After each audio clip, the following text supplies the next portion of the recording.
reality, they don't. At a very surface level, if we talk about freedom in its own essence, it basically means what Prof. Vincent was saying. You have basically the right and the power to decide how to speak, what to speak, how to think, what to do, and so on and so forth. That is just a freedom. But the moment we talk about political freedom, that is a specific type of freedom which will then be linked to governance systems whereby then we have the right maybe to decide who your chancellor will be, who your president will be, and all of that.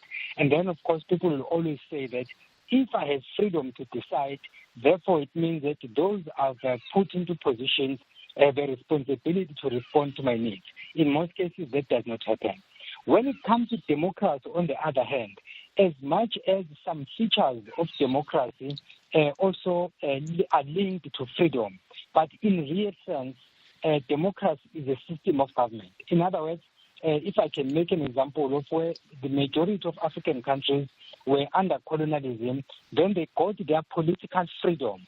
So basically they were free. But then after having obtained their freedom, they then decided on the system of governance that they were going to use. Some went for multi-party states, others went for a one-party state, others went for autocratic states, and so on and so forth. So that is where then the system of governance then dictates how you enjoy your freedom. You already have your freedom, but then that freedom is channeled through your system of governance, in this case, democracy. So I would say that is the link I can draw, of course, adding to the points that my colleagues have just made in terms of the tangible and intangible, and then the rest of other stuff that Prof. Vincent also alluded to. So maybe let's start with some of the intangibles, as has been said in this conversation. Professor Vincent, today, and we got criticized for this in one of the previous conversations. One of the listeners says, well, actually, I think that there's too much criticism of what is happening today, and people looking at what they can't do or what they can't have access to in terms of the tangibles, that they're forgetting that there's so much that they can do, and perhaps we just take it for granted that you can move around by and large and not be arrested. You don't have to show your IDs everywhere. And of course, the general comparisons to what life was like under apartheid then come in. Yeah, I think it's absolutely right. We shouldn't throw the baby out with the bathwater. There's lots of things that we might be unhappy about and lots of things that we think we're not achieving right now. But at the end of the day, I'd like to define democracy as a theory of legitimate government. So in other words, what it really is a theory saying under these circumstances, power over us is legitimate. And that's very important because it's taking us back to what has been called in this conversation, the intangibles. How do you ensure that we are governed well or governed better? And I think there's not a lot of room for debate about what we mean about being governed well. I think across the political spectrum, we can agree that we want more children to be able to read by the time they're 10. We want less mothers dying in childbirth. We want more people with access to clean water and sanitation. I think those things are agreed. Nobody's a lunatic that doesn't think that those would be markers of successful government. But how do we get to successful governance? And democracy is a theory about that. Democracy says, well, the best shot you've got at being well governed or governed in, as my colleague said, in a way that responds to our needs is by having some control over those who have power over us. So we shouldn't forget that that is really what we have given. That's the freedom that we have. We have freedom to make choices at elections, and we have freedom to exercise our political voice, to vote for who we think might be better or best at responding to our needs and so on. So there's a circle that we need to close between the tangibles and the intangibles. And if our tangible needs are not being met at the moment, then we need to look to the ways in which we are or are not exercising those other intangible rights that we have. Do you get a sense, Prof. Louise, that is the approach really that the majority of South Africans take and hold of democracy, simply because so many people are opting not to go and vote? So many people are choosing to not exercise that intangible right to vote. Yeah, I mean, I think there is a lot of disaffection and dissatisfaction, and maybe that relates to the choices that are available to us and a sense of alienation from the political sphere. And I think we see that with youth in particular. And there is a way in which existing political institutions like political parties feel a little bit outmoded and outdated from the perspective of the way in which especially younger people, and we know that we have a youthful population profile, especially younger people are engaging in the political sphere. So when we talk about people not being engaged in politics, we can't only then use voting or not voting as a marker. I think that what I see, certainly as a professor of politics, is a high level of engagement on the part of youth, but not necessarily through the vote. So through social media platforms and so on. And the other thing that we see is in the move away from party politics is that people are much more interested in single issues. So rather than the whole sort of bundle that a party offers, and that is the way that party politics works, we see youthful engages in politics being engaged in single issue, maybe environment or maybe issues of sexuality or whatever happens to disaggregate them. And social media platforms lend themselves to those forms of political engagement that are very much issue-based. Dr. van Heerden, there is a level of dissatisfaction, and Prof. Vincent alluded to it, when it comes to the dividends of democracy, and that you have people that feel that, well, they have not reaped that dividend that was promised to them. And as a result, when they look at this conversation or this idea of being free, as long as they feel that they're not reaping the dividend, then they cannot actually say that they are free. How do we deal with that gap, right? Because the Constitution means well in the hope that it provides for South Africans, but there is the gap between what is promised versus the realization.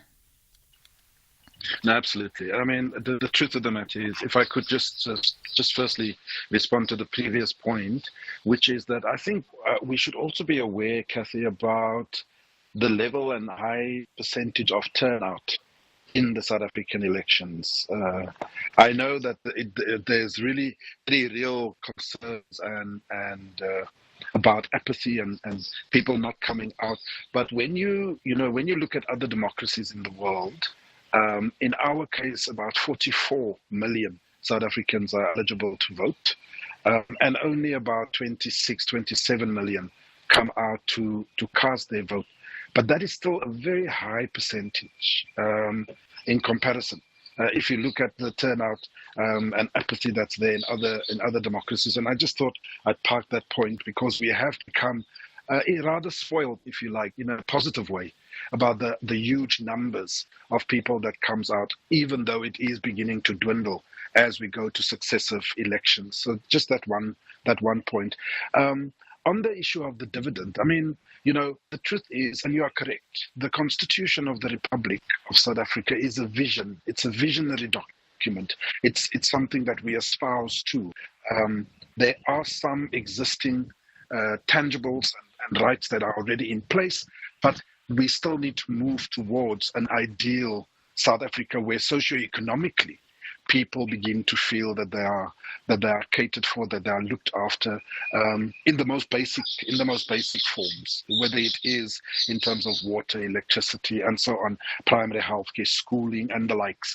And indeed, there is this constant tussle between a governing party, for example, in South Africa, that is saying over the last 30 years, over the last 3 decades, a lot has been achieved, with regards to some of those basic services and so on.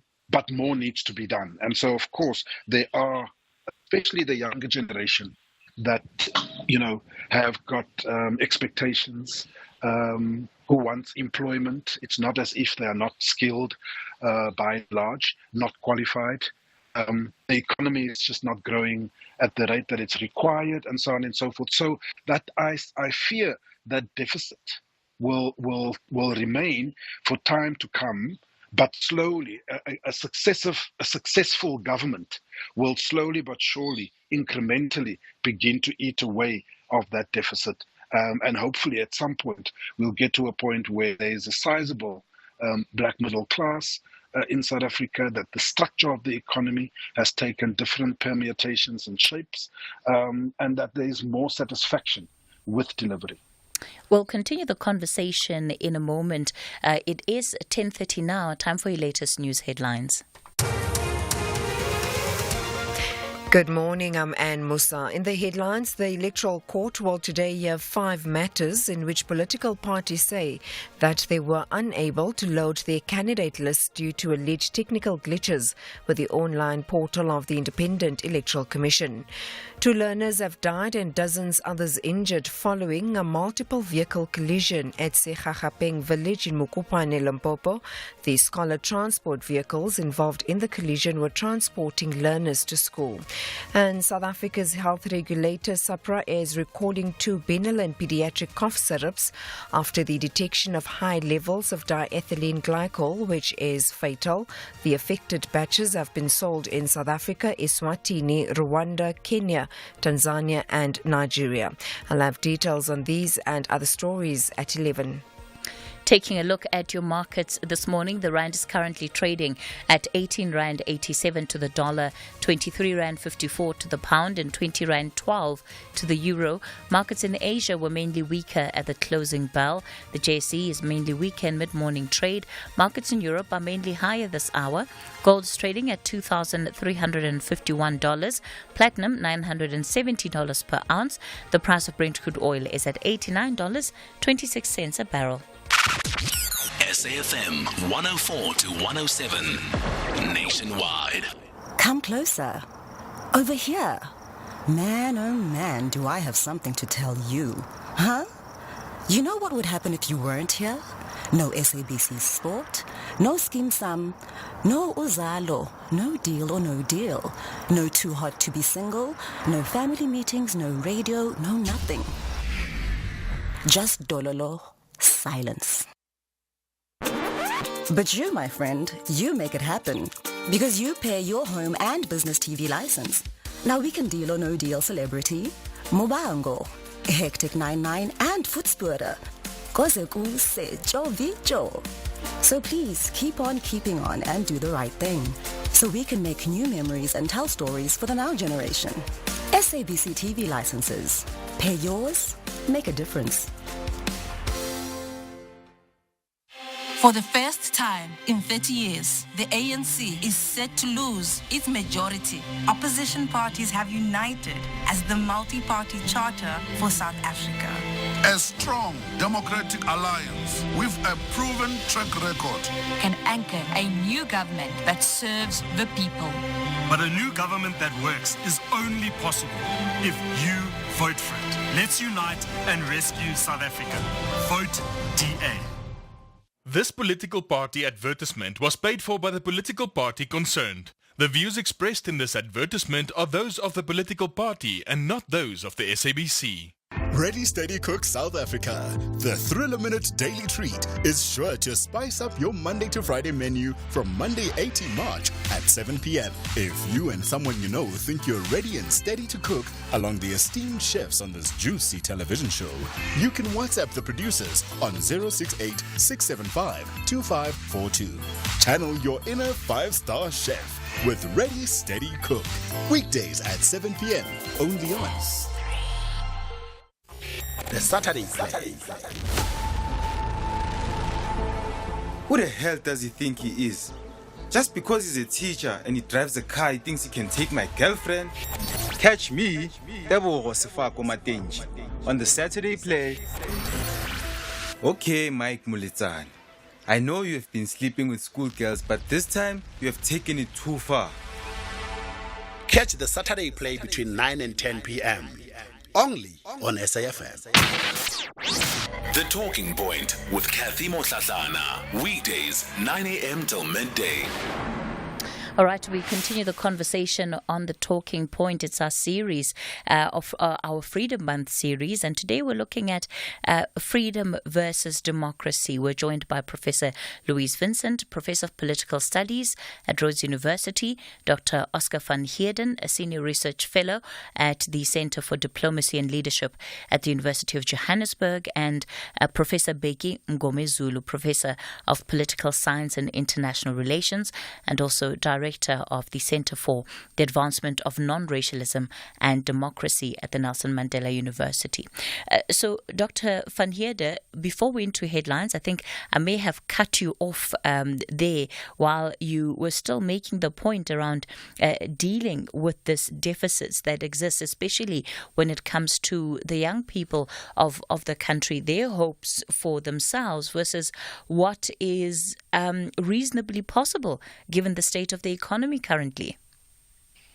Yeah, thanks, Cathy. You know, the last point I wanted to make was that I think our youth needs to also be cognizant of the fact that it's all good and well to say the economy is not growing, but there are very real contributors and factors internationally on that scenario. It's not so much only about what the South African government can do.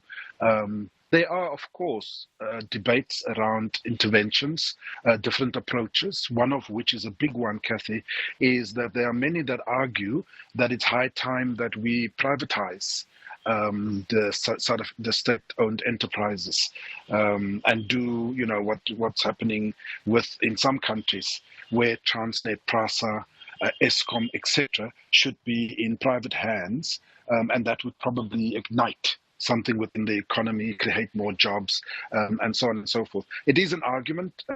At the moment, it is being resisted, and so forth. But the point I want to make is that there are often, if we look at the 2008-9 global financial crisis, which led to job losses across the board in the world, including South Africa, where more than 2 million jobs were lost.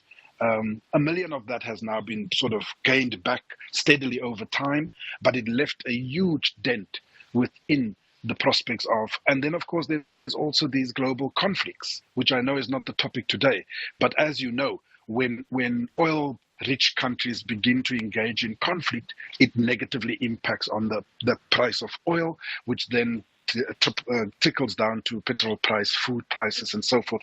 So these are all externalities that the ANC government are not in control of, and yet is still having to manage the economy with the Reserve Bank and so on and so forth. So it's a very, very complex issue, but a very real one for people on the ground.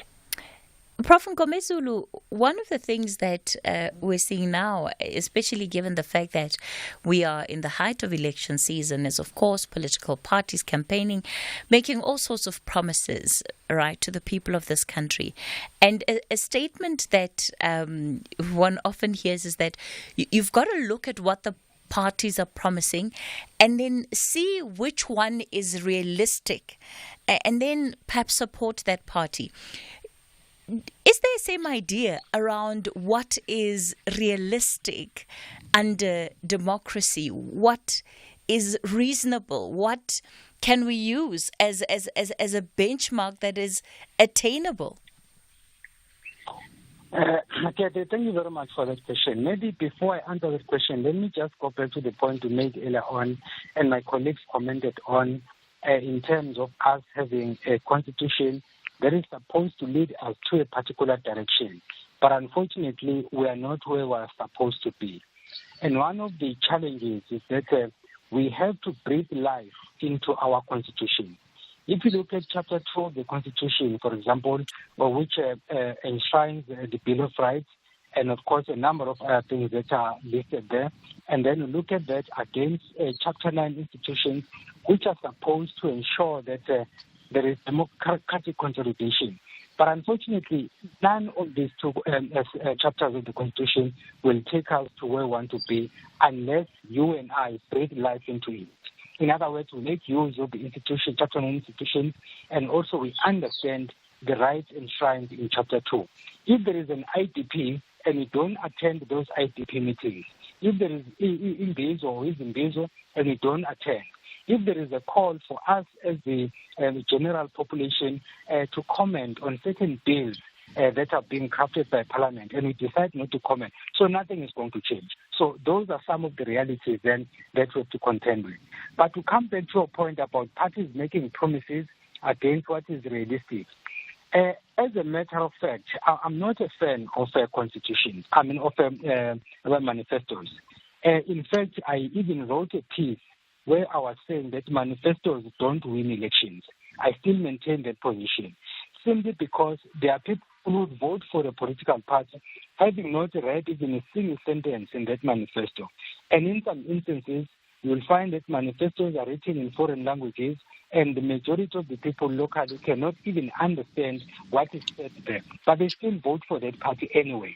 So in other words, the promises that are made, people will listen to those if ever during the launch of the manifesto there is a variation between English and any other language or local language, then people will get to know what is happening. Only a few political parties have their manifestos written in different languages so that they can access different constituencies. So even these promises, therefore, some of them don't reach the intended end users, the recipients, the voters. Then when it comes to realistic issues, it's very interesting that you'll find a number of these politicians saying that they are not basically challenging what the ANC has been doing since 1994. All they are saying is that they will do better. If the ANC has built 10 houses, then they promise they're going to build 20. If the ANC says that it's going to end load shedding this year, like Paul Mashatile was saying, or next year, whatever the case is, they will come and tell you that they're going to end load shedding in 6 months. So basically, in terms of being realistic, you then start to wonder, have these politicians looked at the reason why we are struggling? If the answer is yes, they've done that, are they being honest in making those promises, which they know for sure they're not going to keep? Because in a democratic order, normally what you do, if you're a good leader, you look at the challenges that the country is facing, and then you look at the possible solutions, you identify the ones that are feasible, and then you honestly tell the electorate, on this one, it's not going to take me a year, it's not going to take me 3 years, it will take me 5 years and above, simply because of the following reasons. So that shows the electorate that you did your homework, you understand what is happening, and you are being realistic. In that case, then, Democrats will be consolidated because people will trust you, you'll earn their trust, not because of what you do, but because of what you say and what you do. Because people must not necessarily listen to you and then hope that a miracle will happen. They must listen to you and then look at it from a practical point of view and then make a determination. But the bottom line is, I don't trust manifestos. Normally, they don't achieve what they said they're going to achieve. You know, Professor Vincent, one of the other things that I'm thinking about is just, of course, this year we're going to see, the almost one of the highest numbers of elections take place globally, and much of it has put democracy in the spotlight as a system of governance. And a question we'll also hear asked a lot is whether democracy is working for South Africa. So is this democracy working for us? And where you have high levels of disillusionment, people losing faith in the system, are there ways you think we could actively be increasing the faith in democracy as a system? Is there a need to do that? Or is this just part and parcel of being in a democracy? Yeah, absolutely, there are ways. And I think we're talking about two things again. I'd like to break it up into talking about political cultural factors. In other words, our attitudes, beliefs, norms, values as citizens and our orientations towards the political system. How tolerant are we? How robustly do we expect to engage in critique of our politicians and call people to account and so on? So what are our expectations, norms, values as citizens? And then on the other hand, there is institutional design. In other words, what do our political institutions look like? There are many different ways in which we can design institutions within a democratic framework. Not all democracies have exactly the same types of institutions. So we've opted for specific types of institutional designs, and we then need to look at the relationship between those two. So are there ways in which the norms, attitudes, beliefs, and so on, and behaviors of citizens, orientations towards the political system, are there ways in which we are affecting that through our institutional design? I'll use an example, the electoral system. So my colleague spoke about whether or not people vote for manifestos or parties and so on. And clearly, it is the electoral system itself and the way in which we have designed it, which is a specific choice and a choice that is not made by other countries necessarily. We've designed an electoral system in which citizens must vote for a party label. So we don't have a constituency system. We don't have a single person that we can say, well, I voted for you and now I'm calling you to account because you promised that you would do this and this and this in our constituency. So we've taken that measure of individual accountability out of the picture, and what we've done with the electoral system is to place in the party hands the power to choose who our representatives would be. So, and not only are people not voting for policies, they're not voting for individuals. Lots of people don't even know who is on the party list and what implications it has for an individual to be placed, 30 or 300 on the party list. And so when we get our ballot, we simply get a party label and we vote for the party label. And we have to think about what the implications are. What does that mean for our capacity as citizens to be able to call to account politicians when they don't behave well? And so I think we need to recognize that this is not something about our politicians or something unique to our country or our continent. Everywhere in the world, we expect politicians to behave badly. If you don't give a human being an interest in following a certain path, if you don't make a certain path costly, then it is rational for that human being to follow the line of least resistance. So what are we doing in our institutional design to make it more likely that we have oversight over those who rule over us? And where have those institutional oversight mechanisms failed? So we had a spectacular example in relation to state capture. And what the report says is that this is a failure on the part of the legislature to call the executive to account, to exercise oversight over the executive. But we need to take a step back from there and say, well, what was it that made our legislature so weak in relation to its oversight function over the executive? So that for me is one of the critical features that we're facing right now in institutional design, and which will determine the outcome of this work in progress that we are calling democracy. The outcome is by no means certain. We don't know if things are going to end well or very, very badly for us, but the moves that we make over the next period are going to determine that outcome. And for me, one of the absolute critical features in institutional design is how much oversight do we have? How strong are our committees? How well staffed and resourced are our committees? And these are the kinds of things that we're not getting a lot of public debate about. And it is in those forums that exercise over, for example, spending our taxpayers' money is determined.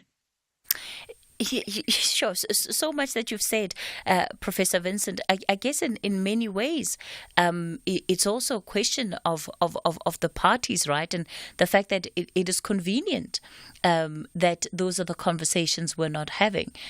Because ultimately it takes us back to where are the weaknesses in the system and where do we need to be strengthening, including the functioning of the legislative arms, such as your National Assembly. I want to bring in some of the callers that are calling into this conversation. And now I'll kick it off with Brian in Cape Town. Brian, good morning. Good morning, Cathy, and your guest. I'd just like to go back to the definition of democracy and recommend a very interesting book by Felix Green entitled The Enemy. And he says that for what is called, I quote, for what is called democracy is merely the way in which privilege and power has been entrenched and created specifically to prevent fundamental change. Close quote. So that's the one point. The other point is, as we approach elections, we again realize that all the bourgeois parties, they all differ tactically. In other words, how best to manage the capitalist system. But they all agree, in principle, that is, that the capitalist system must be retained or entrenched. And they actually promote it and defend it. And I'd like to also just paraphrase Rosa Luxemburg's words. She directed a statement to all capitalist regimes stating that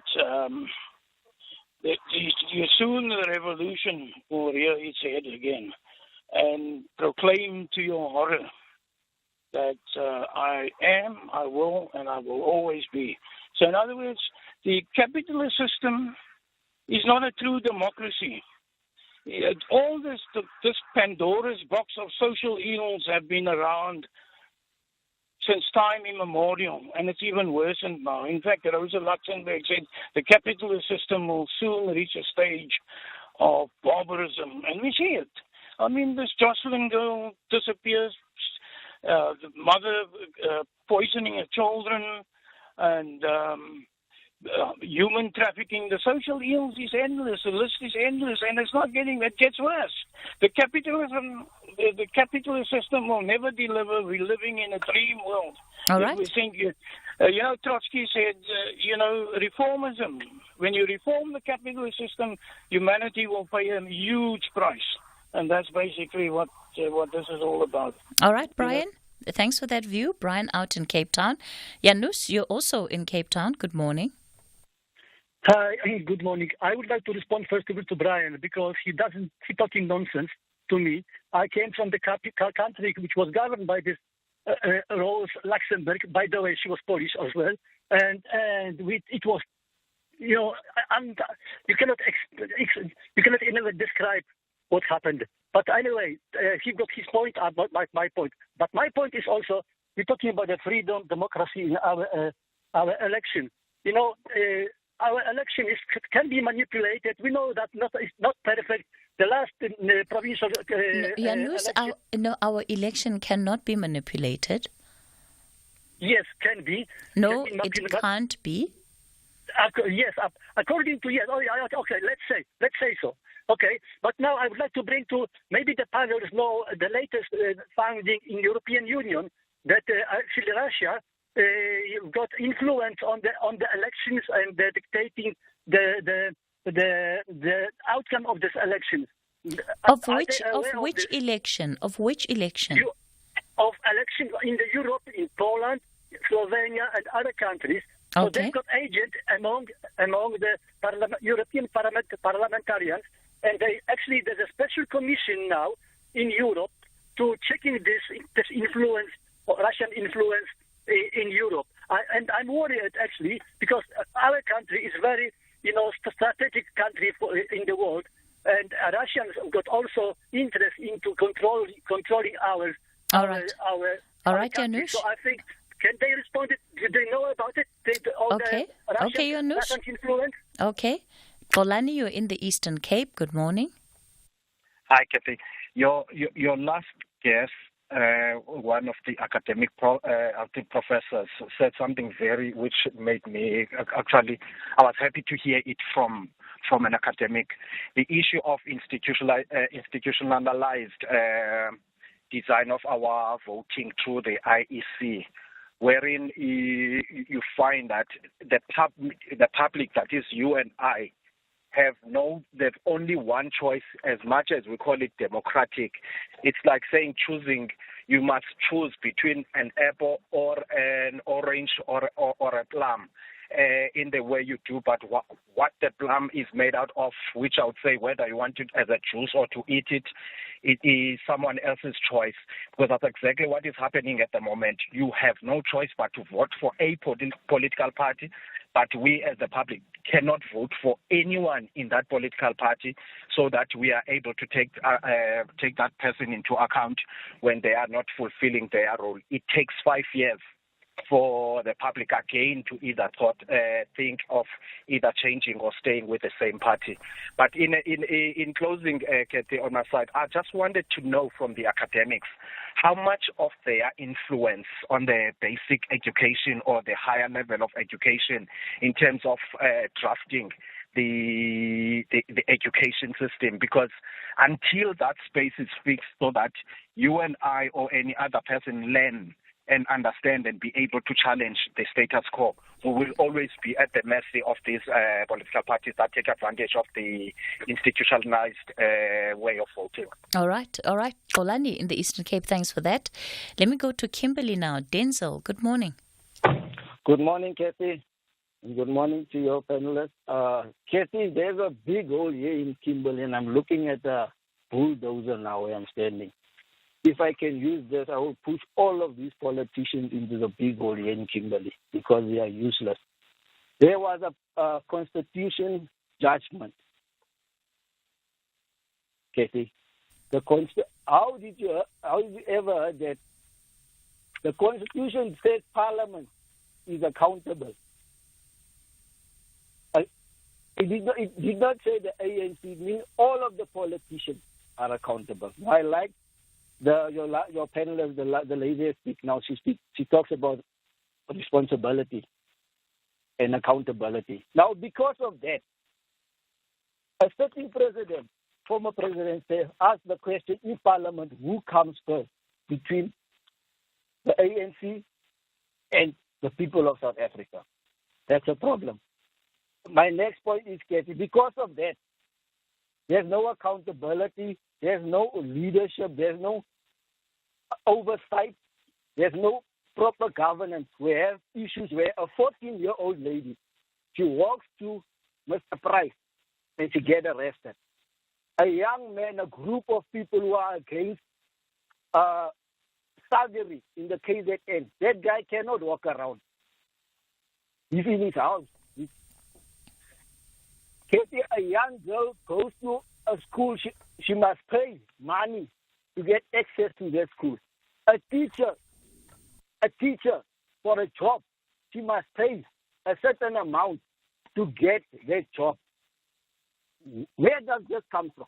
It comes from leadership, and it's not the ANC. It's all of them. The judgment says all of them must be held accountable. All right. Denzel out in Kimberley.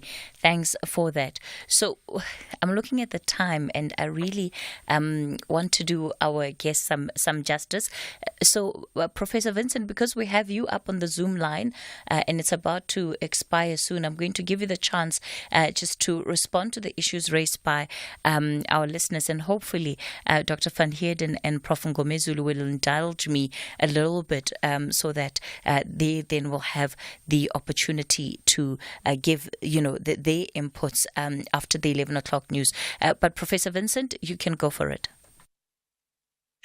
I think obviously we are speaking within the framework of representative democracy, so we're not debating whether or not we should be having a communist system or something like that.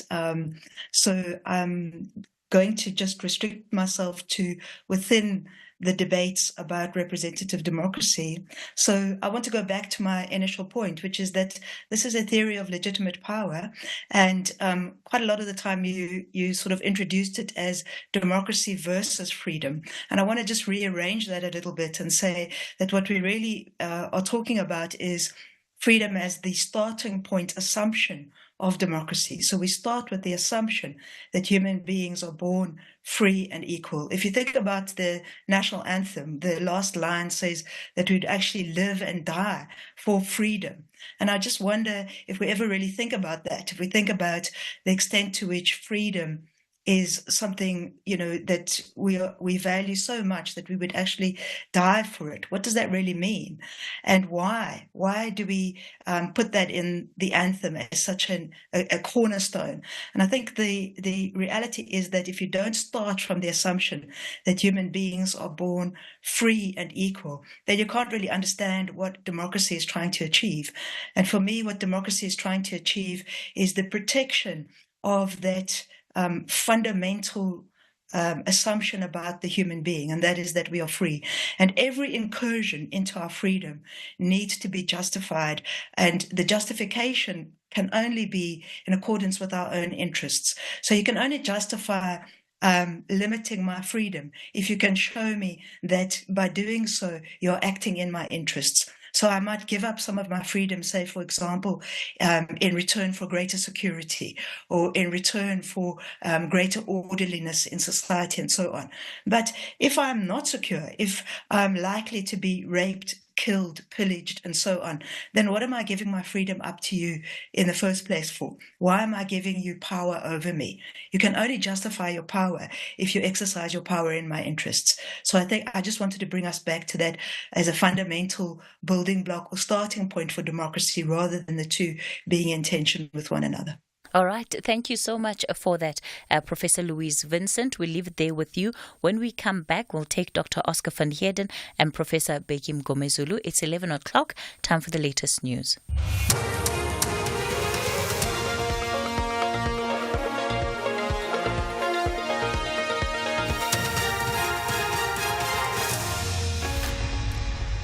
In our top stories, Electoral Court to hear matter regarding IEC technical glitches and multi-million rand asbestos trial postponed.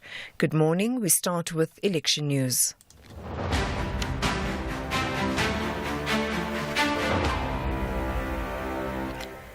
The Electoral Court will today hear 5 matters in which political parties say they were unable to load their candidate list due to alleged technical glitches with the online portal of the Independent Electoral Commission. The IEC had given parties until the 8th of March to submit their lists. However, several parties failed to comply with the deadline. Among them is Operation Dudula. The party alleges it had difficulties with uploading their candidate list for the National Assembly on the Commission's online portal.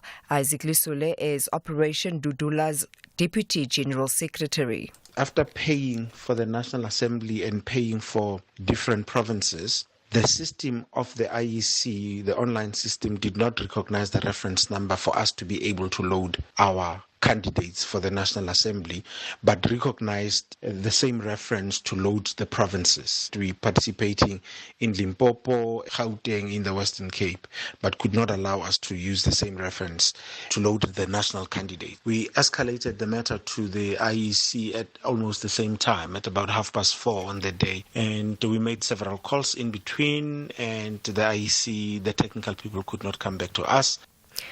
The multi-million rand asbestos roof removal trial has been postponed to the 14th of June this year in the Free State High Court in Bloemfontein. Among the reasons for the postponement is that one of the accused, former Human Settlement MEC Olium Lamleli, could not be present in court due to ill health, and one of the accused has no legal representation.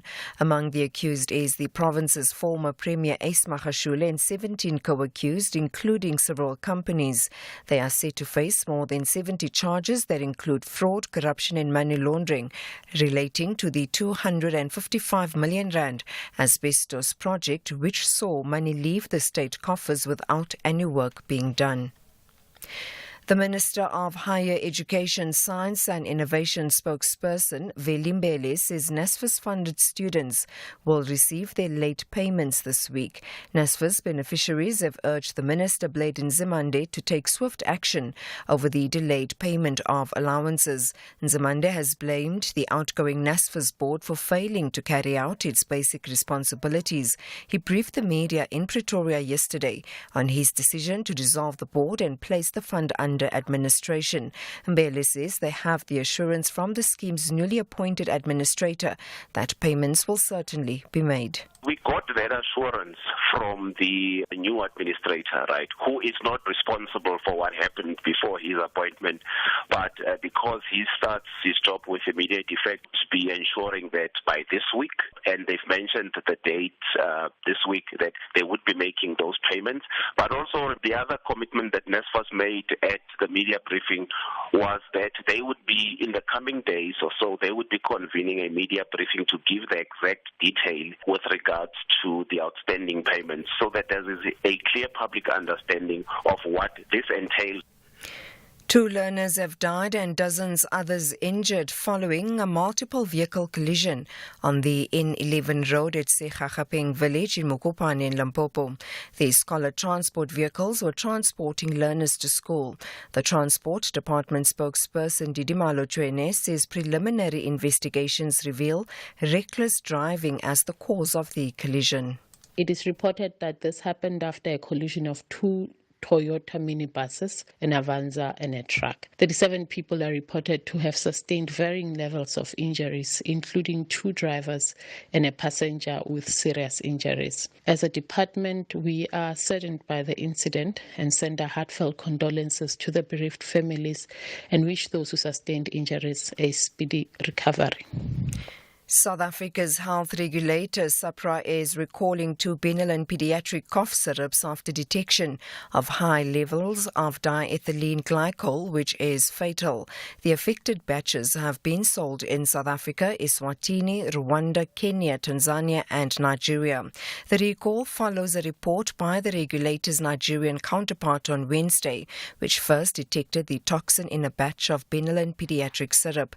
Senior Manager for Regulatory Compliance at SAHPRA, Dion Poven.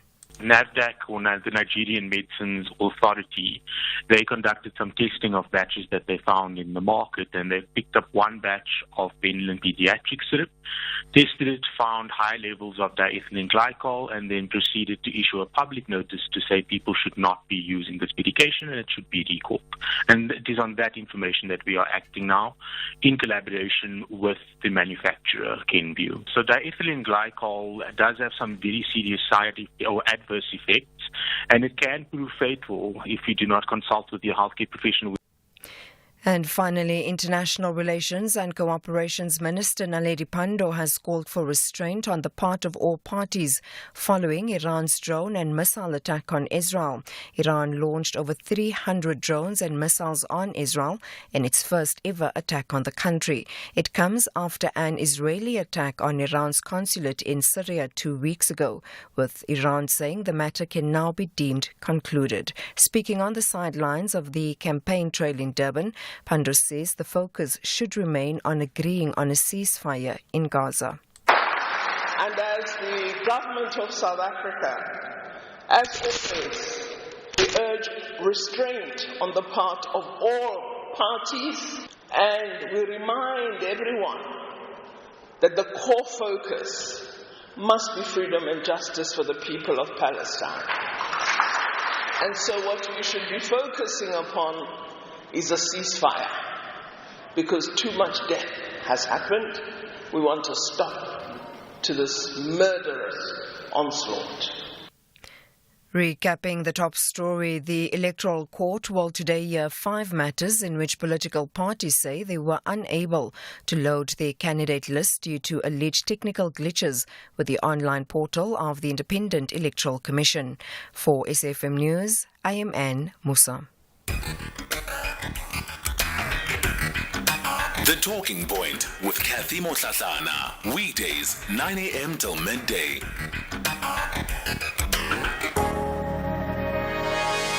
Good morning, Cathy. You're speaking to Tembinko Simsemanga at Dube Hostel.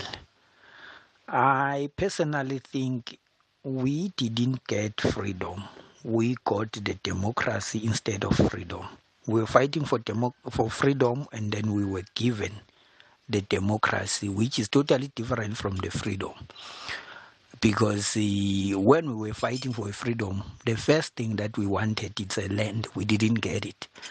Now on this democracy thing, the majority is the one who has to rule. But once you're done voting, the party that is majority voted by the majority, it doesn't work for the majority. It changes and work for the minority. When I'm talking about the minority, I'm talking about the capitalist, I'm talking about middle class, I'm talking about religions and all the minority that you can think of. Then the democracy, that's what it presents. It will do nothing for the majority. It will always does things for the minority. Good morning, Cathy. The truth is, we are still dreaming to have both freedom and democracy. The reality is, when our politicians talk, the reality of the truth will come out, because they talk about race. They classify us according to the skin tone. They talk, the language that they use, it's almost evil, because someone will say racism this, they will be pointing at each other, using fingers, and us as citizens, we even fear to walk in the street of Joburg because someone may be mugged or killed in front of you. This is what the freedom that we are speaking about, being the opposite. Brian Mabai, Project, and thank you. Hi, this is Cathy Doomsy from Cape Town. Freedom in South Africa can be characterized by the following scenario. Suppose these people who go around demanding for protection fee come to your house and then tell you that this house now belongs to them. And then after a struggle, they win over the house, and then they tell you you can only use bedroom, the smallest bedroom and the smallest bathroom. You are not allowed to go anywhere else to use any of the other rooms. Then after a long protracted struggle, they then say, okay, we are now democratizing the usage of rooms. You can appoint someone who will be in charge of allocating which rooms each one can be, but you still pay rent to them. So that's the character of freedom in South Africa. All right. So those are just more of the views of our listeners coming through on this conversation. Dr. Oscar van Heerden, thank you so much for agreeing to stay on a little bit longer. Good morning again. Good morning, Cathy, and good morning to the listeners. Professor Mgomezulu, thank you to you too. Good morning again. Good morning, Cathy, and good morning to our listeners. All right. So, Dr. van der Heerden, let me give you then the opportunity to respond just to the issues raised by our listeners towards the end of our conversation in the first hour, and of course, more of those comments that have come through. Thanks, Cathy. So many things to address, so little time.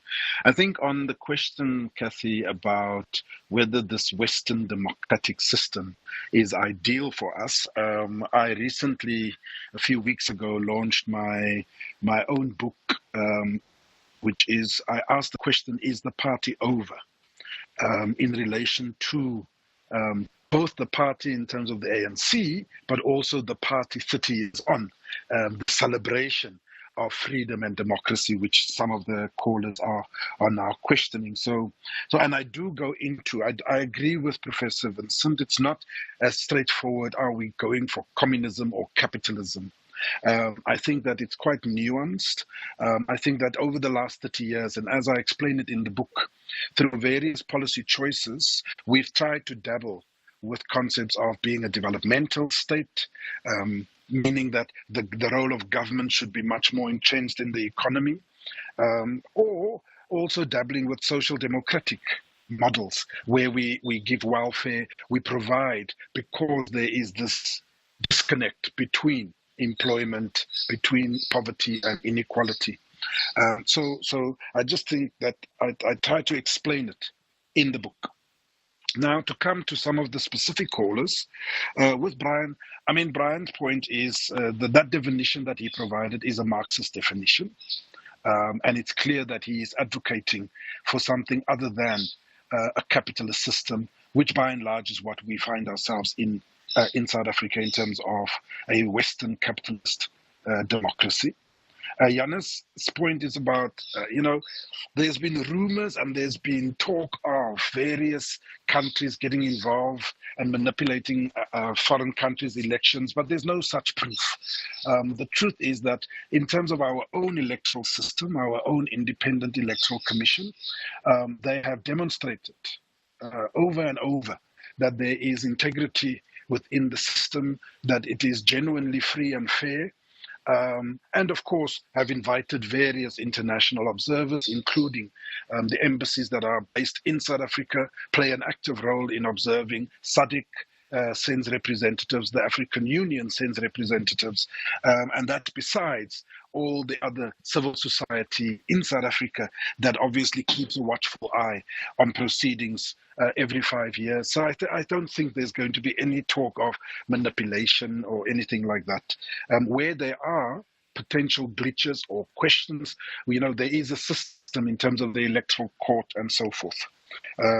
Kalani's point is he talks about institutions, correctly so, and he refers to this issue of electoral reform. And I think there is a general consensus, Cathy, out there in South Africa, amongst politicians, but also among civil society, that says that perhaps it is time that there is a review, a reform within the electoral process. Because remember, as Prof. Vincent was explaining, that system is a PR system. It's a proportional representative system. There are other systems that exist and other institutional makeups that exist. And so it's about how we are going to look at it. Should we become constituency-based? Should we directly elect an individual to be president? And so on and so forth. That kind of reform is indeed required. Dengel's point about accountability, I find it a bit curious because the makeup of the system of governance or government in South Africa is such that there are the necessary accountability points. The whole process of white paper, green paper, consultation with legislation, opening up to public to come in input. They are obviously in Parliament, which a lot of us don't know, but there are oversights and portfolio committees that is doing the oversight, and those things are open to the public. It's available on TV. Anyone can attend. You can demand those records, and so on and so forth. So I think also in terms of the AG, the Auditor General's office, and many other offices, that all play a bigger part in the ecosystem of accountability of government and parliament. And then the last three callers, Cathy, very quickly. Yes, there is a question of land appropriation. It has not necessarily been effective. There has been restitution, there has been redistribution, but the truth of the matter is there hasn't been a consistent handling of the land question. And that is an ongoing matter. Similarly with the national question, because there's also the issue that was raised about race. The race question remains front and center. We try to deny it. We try to avoid it. Many people don't want to talk about it because of our recent history of colonial settler and apartheid. But the truth of the matter is, and I agree with the caller, we shouldn't forget that particular element of race relations. And finally, the issue of crime and being safe, which is an inherent right. As Prof. Vincent explained, why should I vote for you if you are not able to give me certain rights and responsibilities, and one of which is to feel safe and to be crime-free. And so the truth of the reality is that we do have mafias in various sectors of society, in the construction, in the taxi industry, and many other industries, which is becoming a blight on our safety in South Africa. And I think this remains a huge problem that must be addressed. Dr. van der Heerden, let me thank you so much for your input. Professor Ngomezulu? No, thanks, Cathy. Let me start off with this issue of race. Race in itself is not a problem. The problem is racism. I'm saying this because the center that I'm currently heading is dealing with those issues of racism and democracy. The moment you use race for your own benefit at the expense of other races, that is where the problem starts. But then race in itself is not a problem. The late Julius Nyerere said at one point, said, if you say we must all be equal, I don't dispute that. But then wait for those who are far behind to be in the same line, then we can speak about equality. In other words, under apartheid, blacks were at the bottom of the social hierarchy. So bring those blacks in line. Once everyone is using race, they are black and they are using race, correctly so. Once they are in line, then we can move together as a collective. So I just wanted to draw the distinction between race and racism. On the issue of land, as Temingos was saying, yes, indeed, land is not in the hands of the majority. We tried the willing buyer, willing seller approach. It didn't work. And now we are in the process of working some sections of Section 25 of the Constitution to try and respond to that, which then brings me to the bigger point about the need for a constitutional review. The Constitution, when it was conceptualized, first as an interim constitution in 1993, and then eventually when we adopted the current constitution in 1996. We did that in a particular political context, and that context has changed. 30 years is a long time, so it's time for us to do a constitutional review and address many of the issues that the callers have been talking about. On the point raised by Kolani, which is the role that academics are making, are playing in terms of influencing the school curriculum at basic education level. It's a pity that our politicians don't listen. I've made several comments, for example, in different forums, saying that countries like America, they still value history as a subject. Even if you are doing BCom, law, you are doing engineering, you still have to do history at least for 6 months or 1 year, because you cannot apply that in a vacuum. The mistake that we made was to invest a lot in science and technology as if you are going to apply that in a vacuum. As much as those fields are important, but you also need to understand the social-political context within which you will be operating. Then the point made by Denzel about distinction between the ANC as a party and then Parliament is a valid one, because normally when politicians address the masses, they pretend as if they are outsiders. Currently, we have 14 political parties represented in Parliament, and when we talk about Parliament, we include all of them. We are not just talking about the ANC. Then the last point about capitalism. Unfortunately, we are in a predicament here because until 1993, the ANC was clear that on assuming power, it was going to be leading a socialist state.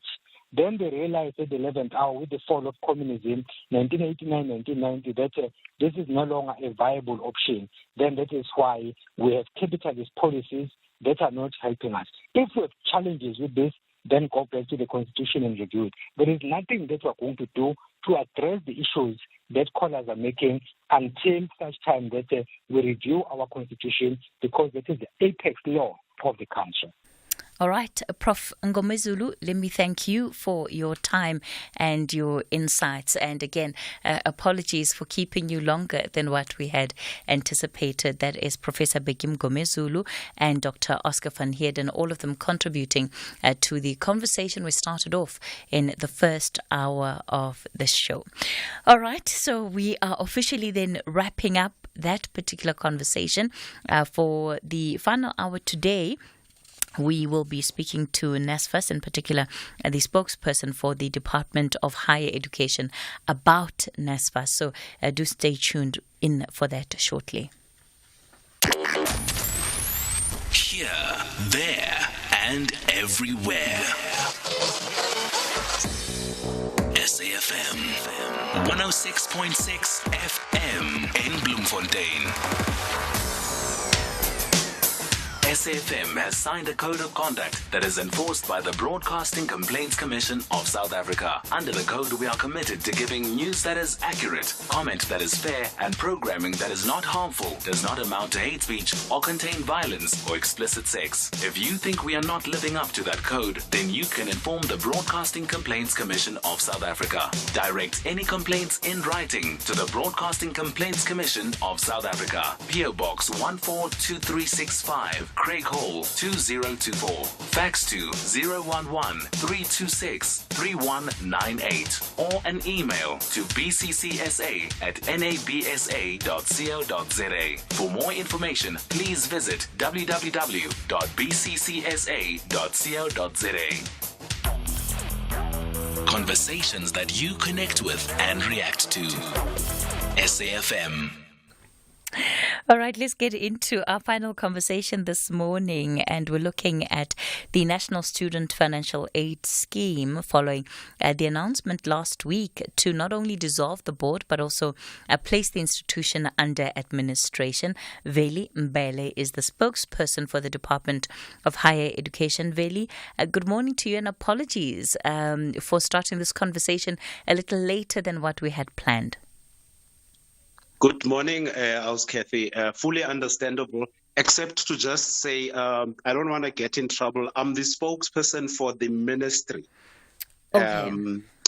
Yes, yeah, I know it's a technical difference, but it is just important so that we don't confuse the listeners.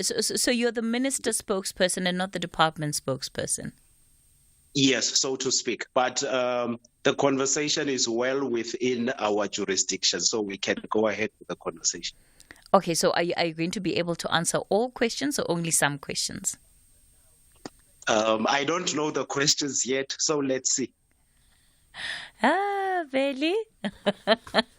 Okay. I don't know. Okay. Yeah. So remember, you did not send me the questions, so I don't know. No. But I'm here.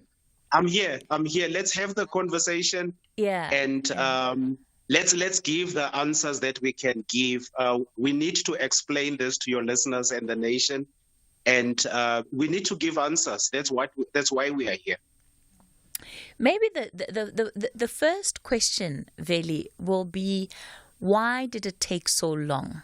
Why did it take so long for there to be this level of intervention with NSFAS when students have long been raising the alarm, protesting at various institutions of higher learning?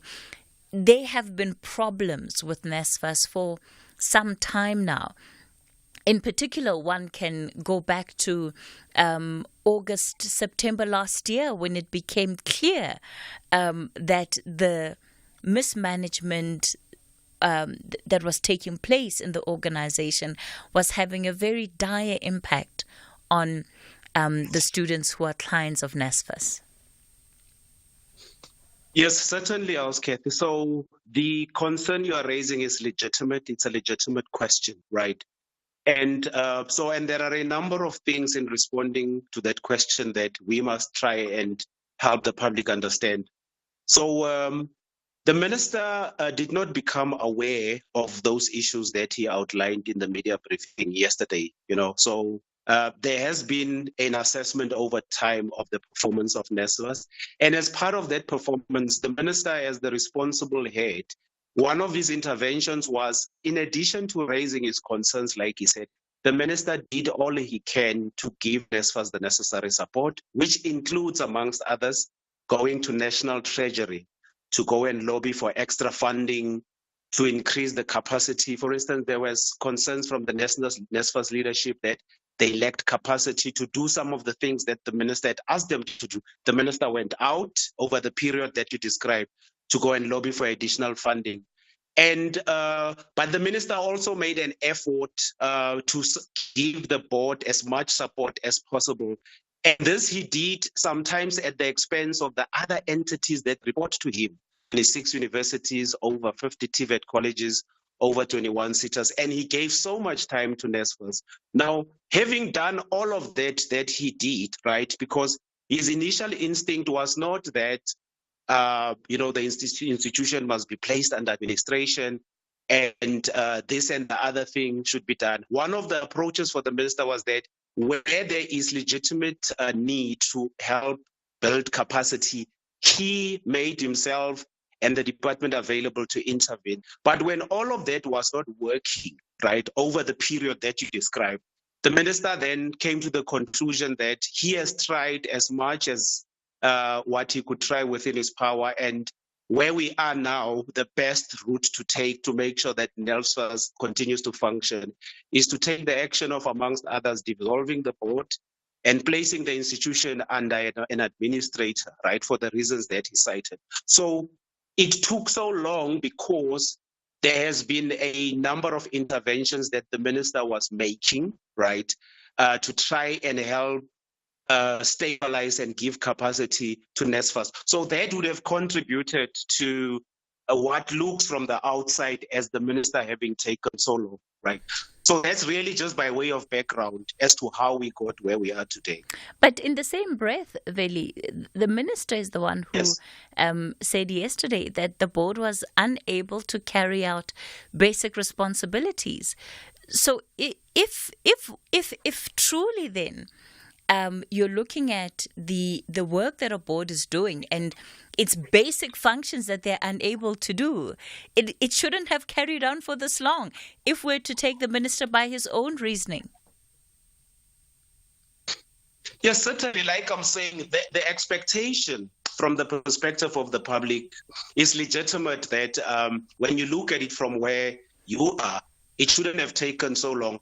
But we have an appreciation also that for the minister to act, the minister has to consider a number of factors because he has to make sure that he acts within the applicable powers as allocated to him by the Act, right? So if you were to speak to the minister, I'm sure the minister would have told you that if he had it his way, he would have done some of the things that he announced last week a long time ago. But he also has his constraints that he had to manage and he had to navigate, right? Which itself is not to seek to justify the inefficiencies, the concerns, but in particular the negative impact that this has and continues to have on the students. It's definitely not justifiable, right, or justification rather for that, because it is something that we as the department regard as totally unacceptable, that the students should find themselves being evicted, the students should find themselves, their allowances not being paid on time, and the students should find themselves in a situation where they are not able to attend classes because their allowances have not been paid. So that is not justifiable. It's totally not acceptable, right? And this is why. After doing everything, the minister had no other option but to take the kind of action that he has been taken. All right, Veli, we'll continue the conversation in a moment. It's 11:30. I'm Anne Musa. Good morning. In the headlines, former Free State Premier Ace Magashule's PA Muruwadi Cholota has been arrested in the US. She's expected to make a first court appearance in that country today. The Electoral Court will today hear 5 matters in which political parties say they were unable to load their candidate list due to alleged technical glitches with the online portal of the Independent Electoral Commission. And businesses, roads and homes in Margate on the KwaZulu-Natal South Coast have been damaged during flooding last night caused by severe thunderstorms. The Provincial Cooperative Governance Department says no injuries have been reported. I'll have details on these and other stories at 12. The Talking Point with Cathy Mohlahlana. Weekdays, 9 a.m. till midday. We continue the conversation with the minister spokesperson. This is for Minister Bladen Zamandi in the Department of Higher Education, Veli Mbele. So, Veli, you say that the step was taken now in the interest of students who haven't received payments, who've had all sorts of difficulties, right? When NSFAS decided to enter into a contract with a service with various service providers for direct payments of the student stipends and allowances, that led to very significant repercussions for students. And you had students who right up until November, when they were writing their final exams, still had not had their payment issues resolved. And yet, that was not enough for anything to happen to the board. That did not result in it being dissolved. It did not result in the institution being placed under administration. And that was a severe impact enough. So between then and now, what changed to trigger this position? Because if it was truly about the students and their well-being, this is a conversation we would have been having in October last year, at the height of the impact of that decision? Yes. The other thing that is important to understand, when else, Cathy, is that, right, the announcement that the minister made or explained on Sunday of the decisions he took on Thursday last week, right? One of the things that the minister said was that this was part of a intervention that forms part of a number of other interventions that the department has been making, right? And I can share with you, for instance, that even before that announcement was made, because there are various ways that you intervene to try and sort out whatever problem. One of the things that the minister had done even before we went to the media briefing is that under the leadership of the Director General, the minister had set up a task team, which is working now as we speak at various institutions, both TVET colleges and universities, where students have more pronounced NSFAS-related challenges, right? They have been sent out to go and help and assist, because one of the things we've discovered is that universities or TVET colleges have also got capacity problems, because one of the things... One moment, Cathy. There is an important thing I need to explain here. One of the things that has not been properly explained about what has also led to the student protest is that some of our universities and some of our TVET colleges did not submit the registration data to NSFAS on time in order for NSFAS to pay, right? And so there's also a sense in which it is important that we should also explain that, so that the general impression about where students find themselves today should not be created that it was exclusively a NSFAS problem. It was not. Some of our universities and TVET colleges were to blame. And this is why this task team under the leadership of the Director General was established. Now, I make this point to help you understand the complexity of what we are dealing with at one or at the other level. Right? You wanted to say something. The announcement of that task team took place literally on the same day that the dissolution of the board was announced. So it's not like there was a task team that was put together, did its work for months and came to some findings. These events happened literally at the same time. Nope. I know because I was involved. That the announcement was made at the time, right, does not mean there was not a task team on the ground. It was on the ground. The only thing that has happened is that it was consolidated under the leadership of the Director General. And the specific mandate was that it should specifically deal, instead of the general issues, with the issue of outstanding payments, right? So it has been an operation in the ground. And I know because I was there in one of the institutions where they were, at Majuba TVET College, and I saw their work, right? So it was working, but it was not necessarily timed to coincide with the announcement of the dissolution of the board. So its work then just wasn't announced. It was only announced last week. Yes, Okay, yeah. Well, we can only go with what we're told, really. You can investigate this because it's public information. I can, if you have the resources as SAFM, go and ask the students at Majuba TVET College, for instance, when the department started assisting them. So I invite you to go and do your investigation so that you don't put yourself in a situation where you think I am handling the truth carelessly in this conversation. No, I'm not accusing you of lying, really. I'm simply saying I'm going off what the department said in its statement last week.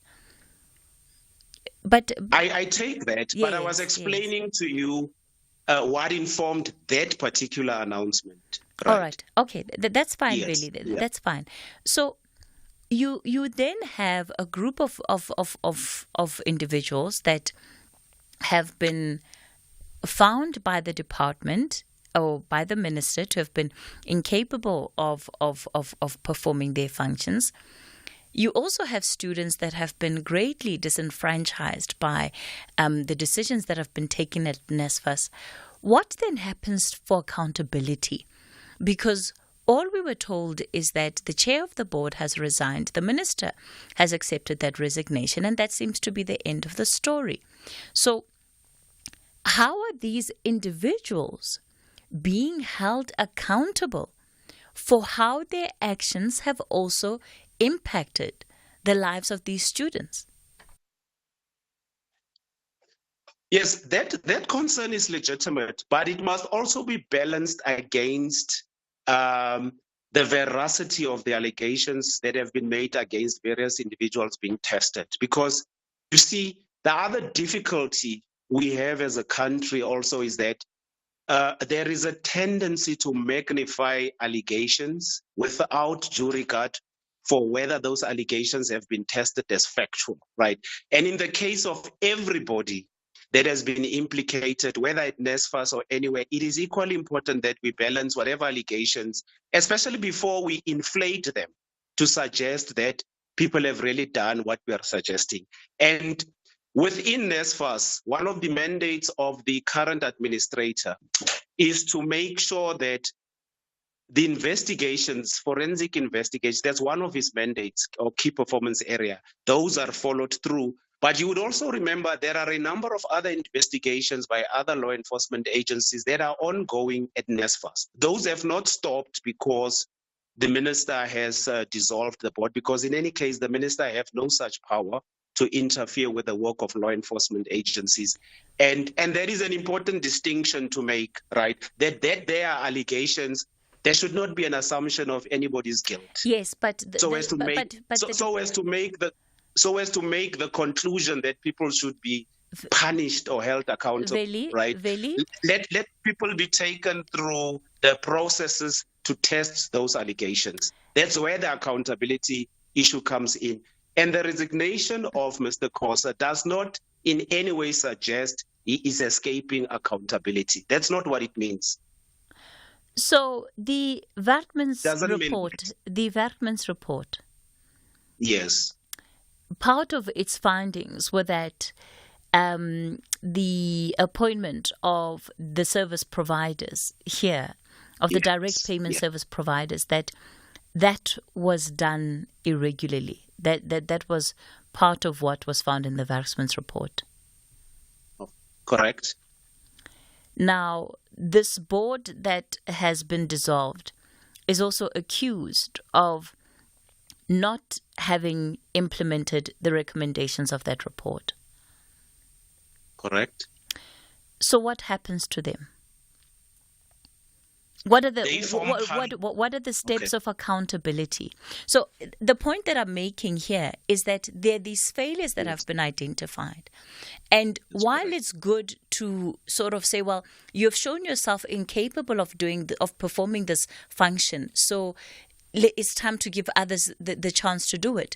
There must be steps of accountability. Now, what is that process of accountability? Due to, again, the weight of the allegations, including what has been found by the Wertmans report, which seems largely endorsed by the Department of Higher Education. No, you're quite correct. So the Wertmans report now becomes, the implementation of its recommendations now become the responsibility of the newly appointed administrator and his team. And remember, his initial period for which he's appointed is a period of 12 months, right? And he has been given a responsibility to report to the minister, the department, on a 3 months, every 3 months or so, right, on progress on those types of things. And because it's a report that, by the way, that NSFAS itself, NSFAS itself commissioned. Yeah. The NSFAS board are the first people to act on it. So at law, you would say they are the court of first instance that must act on it. You can't outsource that responsibility. The only other way it could happen is that based on the issues that arise from that report or the issues that are implicated in that report, if there's any other competent law enforcement body that follows up those issues, right? Then a separate other process can ensue. But for now, insofar as NSFAS is concerned, it is the responsibility of the administrator and his team to make sure that those recommendations are implemented in full. The previous board implemented some, but not in full. So this is the mandate, the specific mandate with regards to that aspect. So effectively, nothing happens to these individuals. Tomorrow they can show up at, sitting on other boards, and they will effectively be no further steps taken by the Department of Higher Education. So it's important to also have a clear sense of perspective here, right? The board was not dissolved on the basis that they have been engaged in any criminal activity. One, right? And the dissolution of the board is not something extraordinary. It's a normal thing that happens in any society that is structured like ours. So it should not also be looked at as something bizarre. It's not something bizarre, right? Now, any member of the board that has been dissolved, right, and within the confines of the applicable laws of our country has not been involved in any wrongdoing, right, should be free to pursue any other form of activity in society until a competent institution finds otherwise. So at this moment, it won't be fair to suggest that members of the board that has been dissolved has been involved in wrongdoing when we have not proved that. Because that was not the agenda. Veli, unfortunately, we're completely out of time. That's where we'll have to leave it with the Minister's spokesperson, Veli Mbele. It's also the end of the show. We're back with you again tomorrow. The book reading. Please note the views expressed in this book are not that of the station. Listeners' discretion is advised. SFM presents another episode of Why Men Hate Women, written by Kopano Ratile. There is a scarcity of pro-feminist manuals and spaces in society concerned with what to do when men are raped, assaulted, or simply maltreated by their parents or are without jobs. There are not many pro-feminist texts and spaces aimed at repairing men who are violent because they grew up in abusive homes, violent neighborhoods, and an uncaring society. The simple reason for not paying attention to men's and boys' victimization and vulnerability is that nearly all of our attention is usually focused on men who rape, who assault others, who support the domination of women and girls, or who are oppressive. To be sure, there is no question that most rapes are committed by men against women, and most women, like most men, are killed by men. All the same, we must do more with the knowledge that boys and men too get raped. Prison is one space where men get sexually assaulted, but it is not the only one. The overarching point is that we can use the resources that render feminism understandable for boys and men. The basic idea of feminism, that all are created equal and must be treated as such, may be resisted by some men. In such cases, feminist men and women who are interested in changing men need to take the sources of such resistance into consideration in their work and find ways to overcome it. The hashtag Black Lives Matter movement in the United States and elsewhere, which arose as a consequence of the unending killing of African American men by the police, highlighted the banal neglect of men as victims of institutionalized brutality and the racialized and gendered hierarchization of pain as inscribed within class, gender, and race. What pro-feminist transnational readings of the hashtag Black Lives Matter movement show is that African American lives, and specifically African American male lives, do not matter in the United States.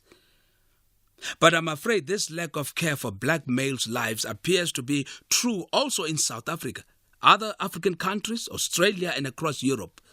The neglect of male fears and traumas may be due to a genuine lack of awareness of the pain that males suffer.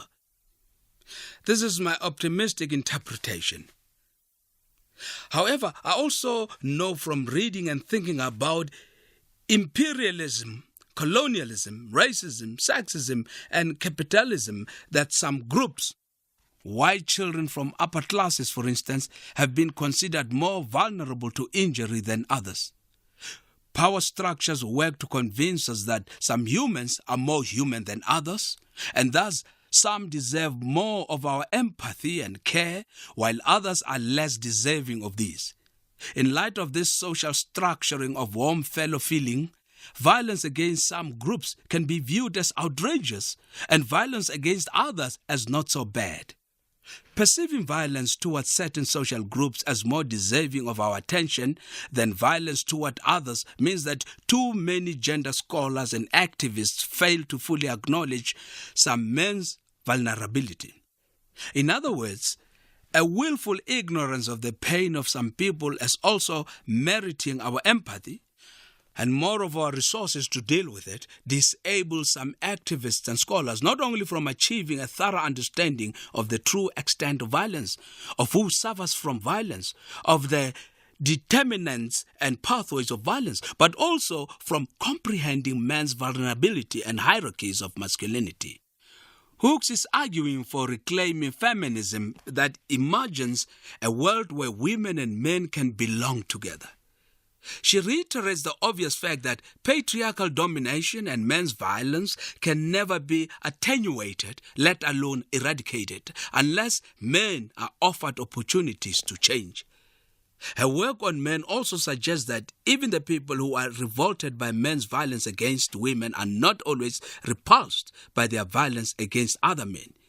She argues that male pain must be given equal consideration to female pain. While some women active in the feminist movement felt anguished about our collective inability to convert masses of men to feminist thinking, many women simply felt that feminism gave them permission to be indifferent to men, to turn away from male needs. When contemporary feminism was at its most intense, many women insisted that they were weary of giving energy to men. They wanted to place women at the center of all feminist discussions. Feminist thinkers like myself, who wanted to include men in the discussion, were usually labeled male-identified and dismissed. We were sleeping with the enemy. The hurt that male violence does to women may be all too obvious, but we seriously err if we believe we can overcome men's violence, including that against other men and the aggressors themselves, without fully recognizing and admitting into our policies and work men's own experience of violence, victimization, and psychosocial pain. It is often thought that it is because I am male that I am interested in masculinity. A person can never say with absolutely certainty why she, he, or they become interested in a particular musician, say Chico. Acknowledged field like cosmology. An object, for example, a brand of jeans, an idea, another person, whatever. We can come up with an explanation when one is required. We can tell a story about how, being from this part of the world, we came to love the hairless Donskoi cat breed or the poetry of Su Tongpo, the classical Chinese poet.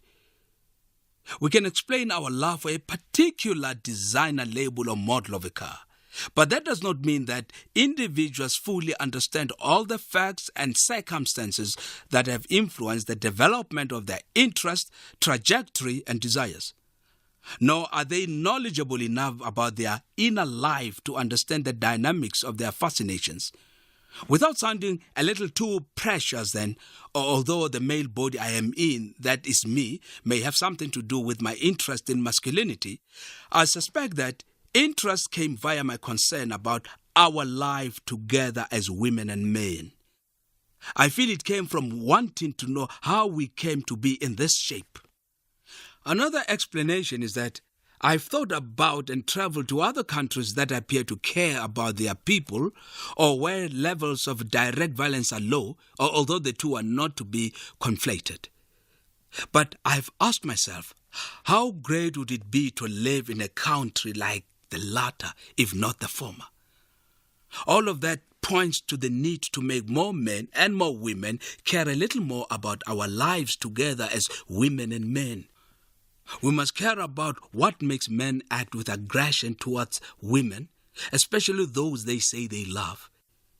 If we're going to change men, even while conscious of the fact that we might not change all of them, we have to care and make men care about what they do to others, to each other, and to themselves.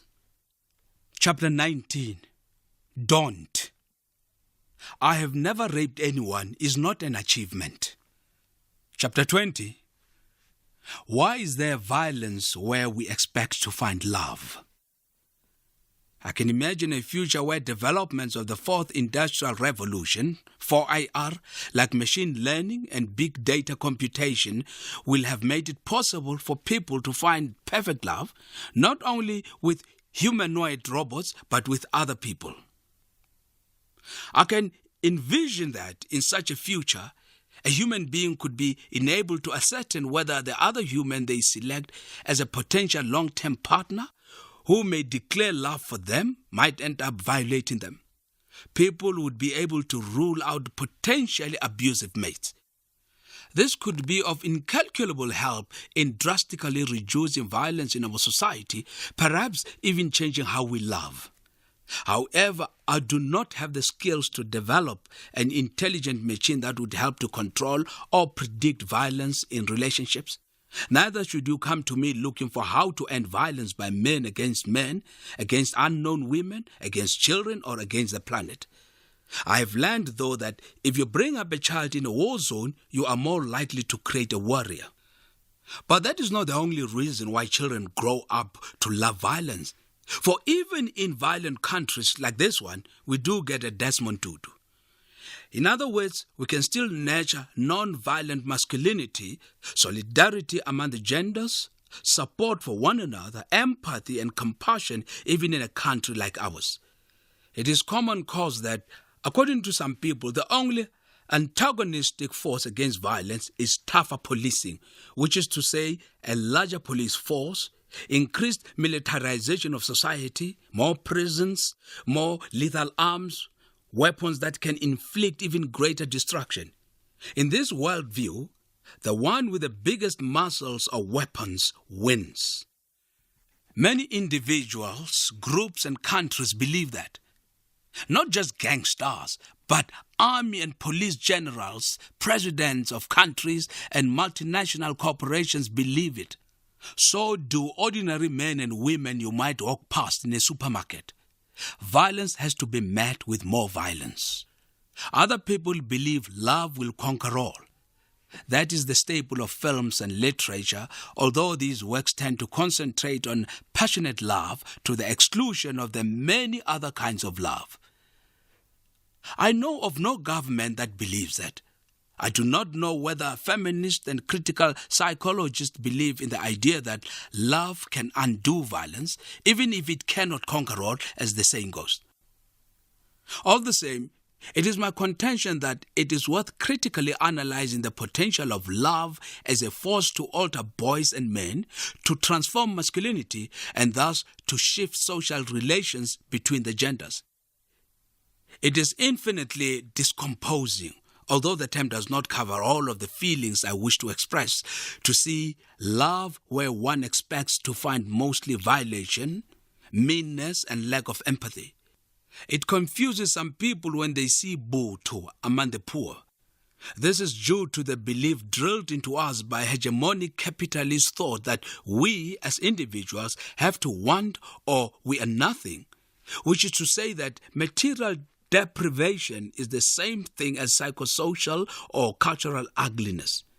Journalists, scholars, and politicians who may well frown at the misery caused by capitalist exploitation and even support pro-poor social welfare policies can be conduits of this belief.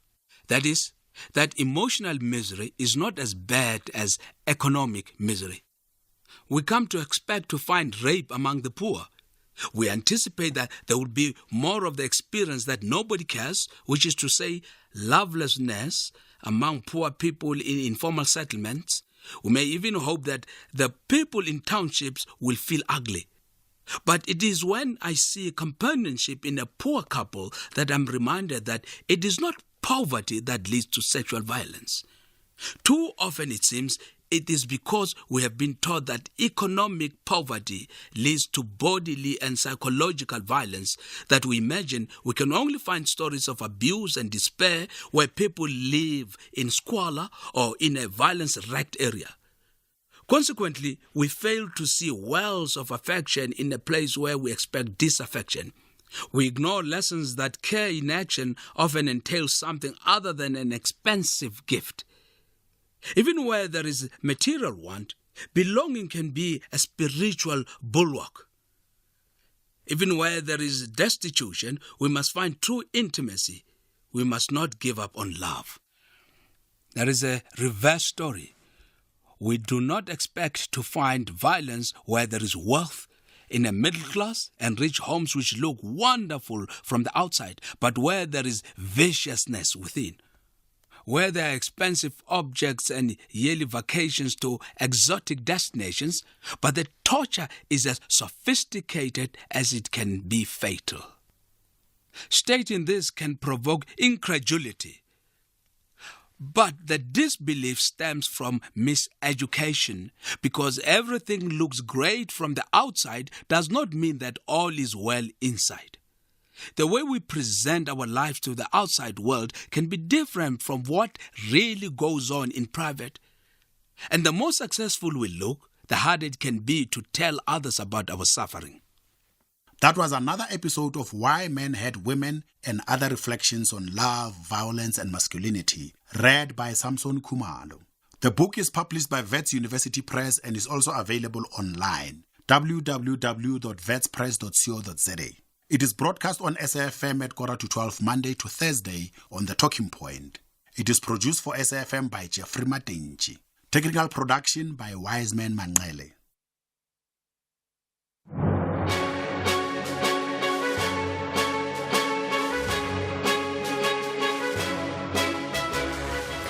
O'clock on Monday, the 15th of April, 2024. Very warm welcome to Updated Noon here on SAFM, leading the conversation for the next hour. I'm Sakina Kamwendo. Coming up on today's show, we have a shared responsibility to work for peace. Regional and indeed global peace and security are being undermined. Calls for calm after Iran launches attack on Israel. We would like our people to refrain from doing such heinous crimes. Women are being abused, women are being killed, women are being raped. This can't be right. On the Eastern Cape, Premier Oscar Mabuyane has expressed shock and condemned the killing of the elderly and vulnerable women. Coming up in sport, Sundowns go to Swallows, Everton go to London, and it's another edition of Soundbites for no particular reason. And I hope it's got nothing to do with Kaizer Chiefs or Arsenal.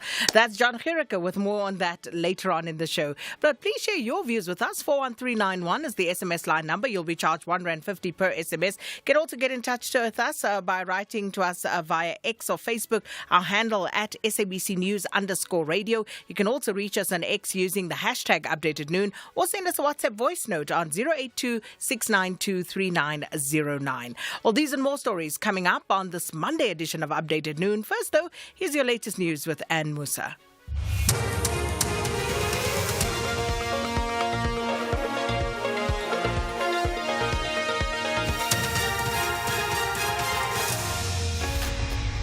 Thanks, Sakina. In our top stories, Mohlahlana's former PA arrested in the US and France hosts a conference on aid to Sudan.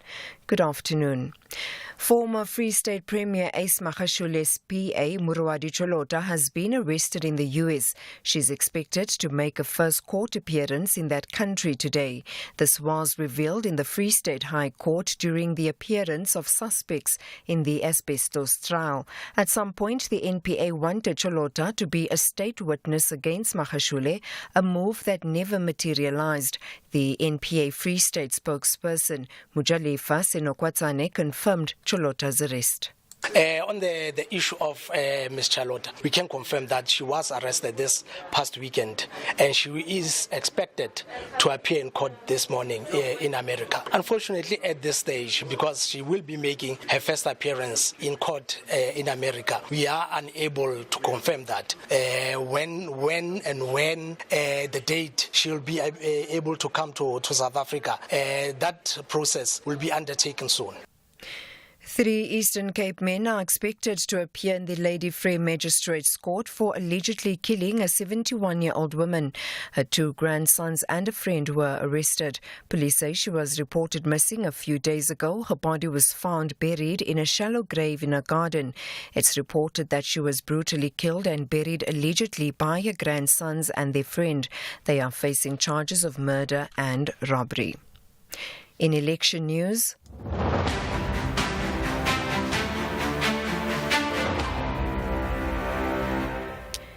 Council for Rise South Africa has argued that the Independent Electoral Commission has not exercised equality before the law in relation to political parties wishing to contest the elections. The party alleges the IEC removed it from the national list on the 27th of March due to its alleged failure to submit a regional list by the 8th of March deadline. While Rise South Africa disputes this, it has alleged that another party, the Independent South African National Civic Organisation, was admitted on the national list without submitting a regional list. The party has hauled the Commission to the Electoral Court in a virtual hearing to review the decision to exclude the party from the national list. Counsel for the party is Advocate Dalimpofu.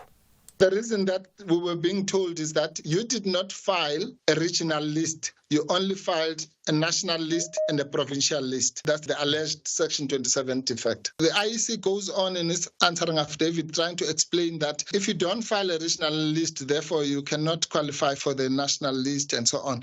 We have no problems with that. We understand that is the law. All we are saying is that we did submit regional lists, at least 2 of them. In any event, and even if no regional list had indeed been submitted, which is denied, at least one other party called Isango has been admitted to the national ballot without a regional list. Businesses, roads and homes in Margate on the KwaZulu-Natal south coast have been damaged during flooding last night caused by severe thunderstorms. The Provincial Cooperative Governance Department says no injuries have been reported.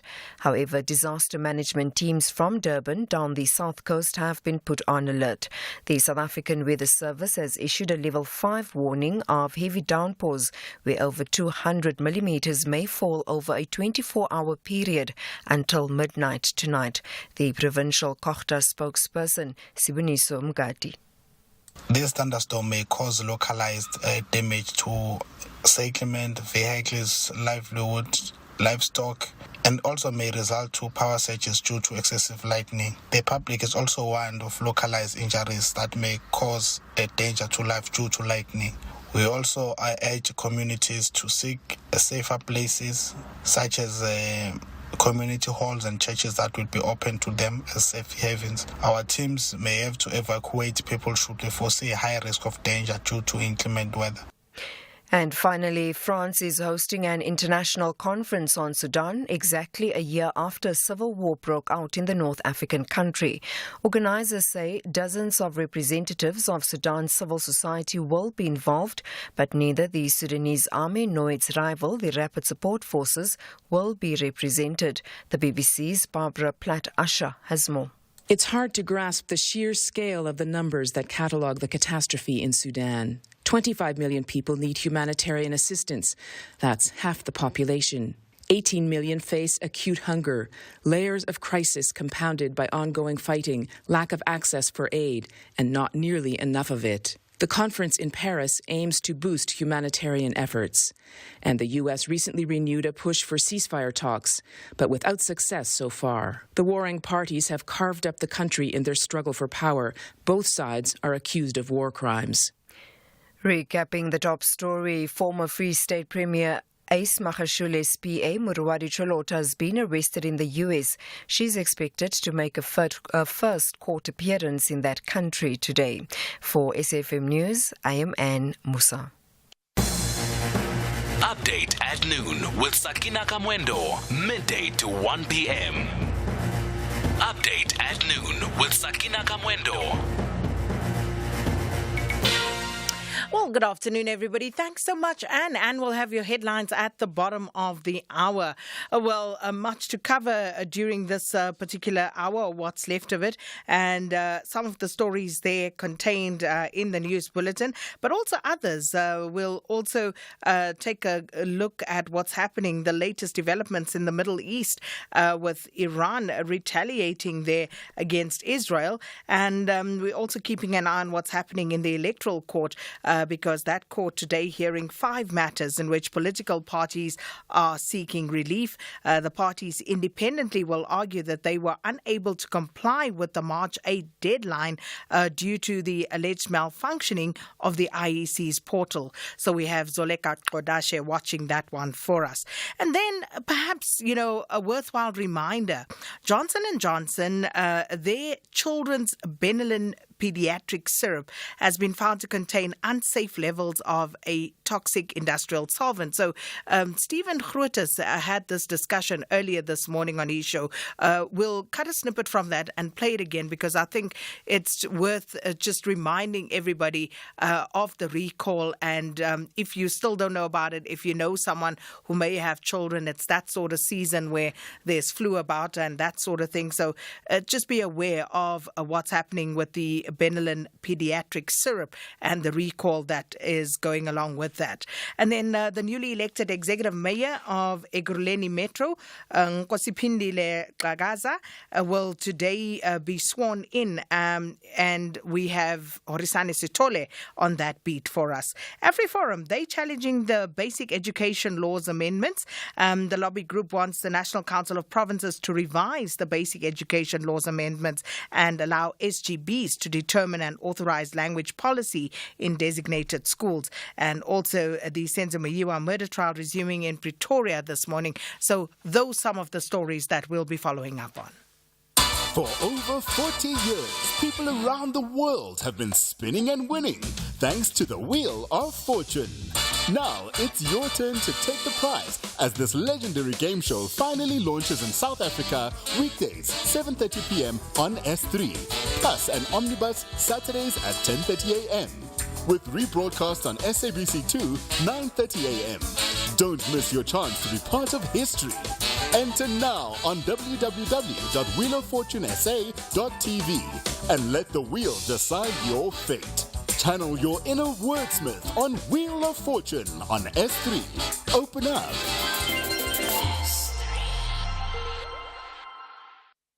Rewind the years and relive all the action on the A-Team. John Hannibal Smith leads the team of 4 members of a former commando outfit. His plans may be unorthodox, but they're effective. Lieutenant Templeton Pegg, second in command, a smooth-talking conman, and the appropriator of vehicles and other useful items. The team pilot, Captain Howling Mad Murdoch. Howling Mad, his name says it all. Sergeant First Class Mr. T, the team's strongman and mechanic. Join them as they embark on epic adventures and missions, all in attempts to clear their names, weekdays at 12. Channel your inner A-game with the A-Team, only on S3.